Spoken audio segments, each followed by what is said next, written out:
Good evening. Thank you for inviting me to share a few words. I am Richard Rohr. I'm a Franciscan from New Mexico and was just here to speak at our Franciscan mission San Jose and San Antonio, and now get to speak on your campus tonight.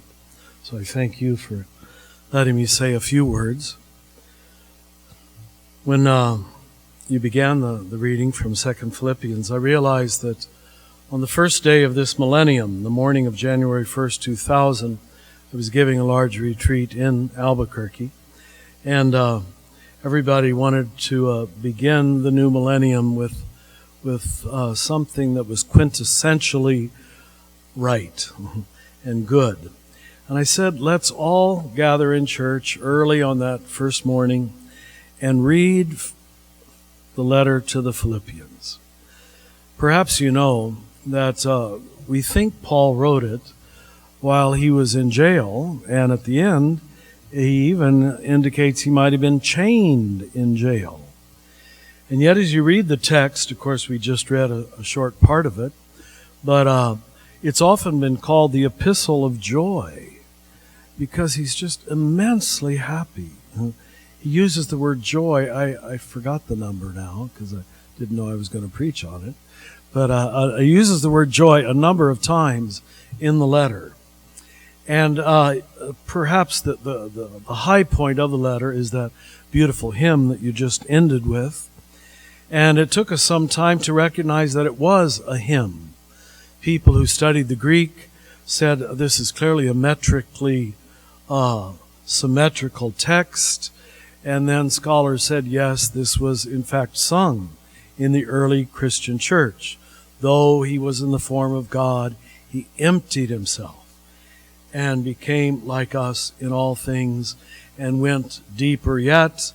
He went all the way to death, a humiliating death on the cross.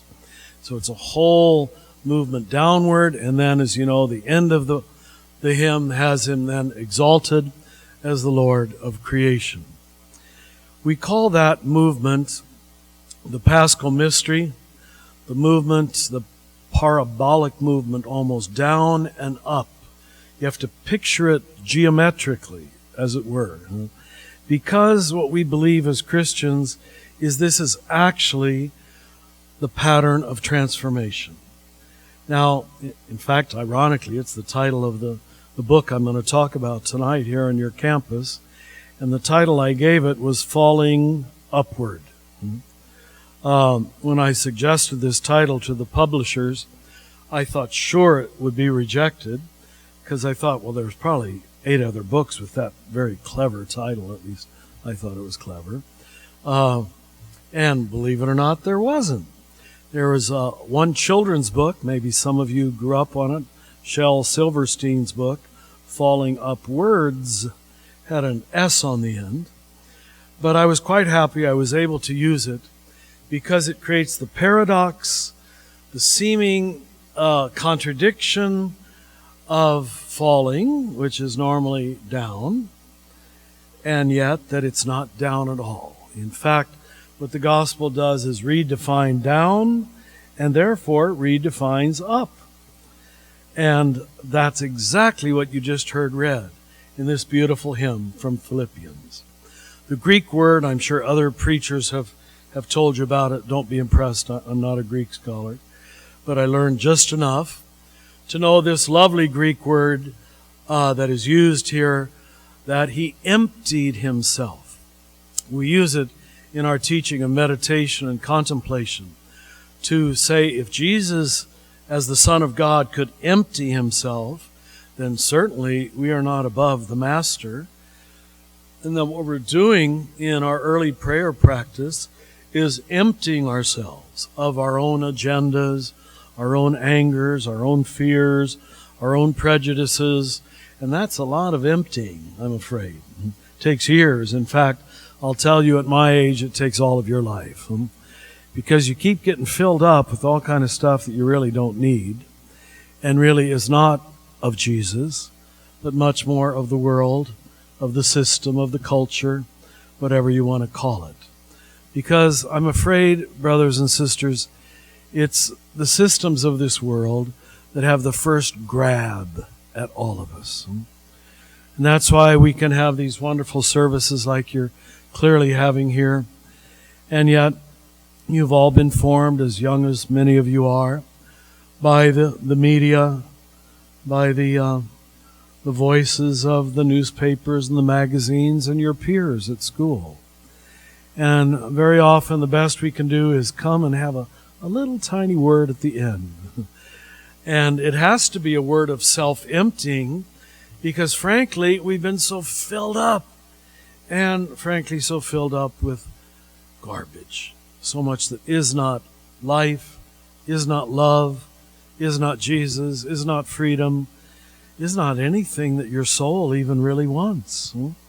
And yet, growing up in a consumer culture like you and I do, we take it as normative. We take it for granted. We take it, well, doesn't everybody think this way? And so that's why, and your wonderful Lutheran tradition has held to it so beautifully. That's why we've got to keep preaching the word in season and out of season, knowing that very often there isn't enough space inside to even hear it.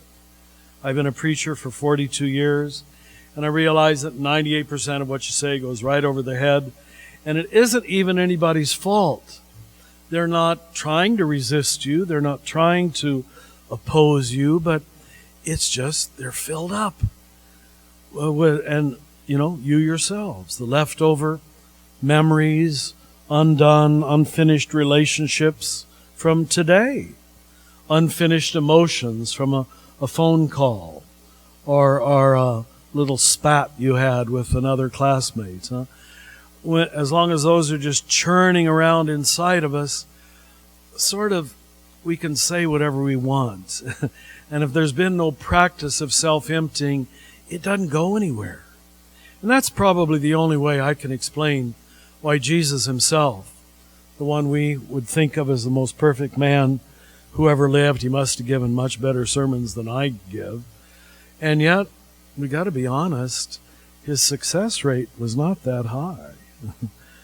How could you be that perfect and have it go over that many people's heads? It's probably not that they were bad people. It's probably that they were just too filled up with leftover emotions, with garbage, with unprocessed hurts, with memories of abuse and rejection and betrayal and abandonment.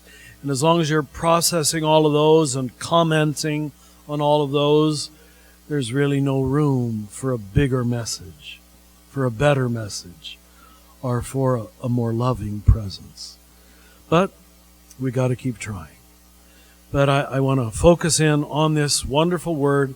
The only time it's used in the whole New Testament is in Philippians 2, kenosis. Kenotic means to move into a process of self-emptying, not self-filling, which is what our consumer culture teaches us. So as Americans, you're trained to be consumers. As Christians, you should be trained to be just on the opposite track. Instead of filling yourself up, emptying yourself out so there's room for God and grace and mercy.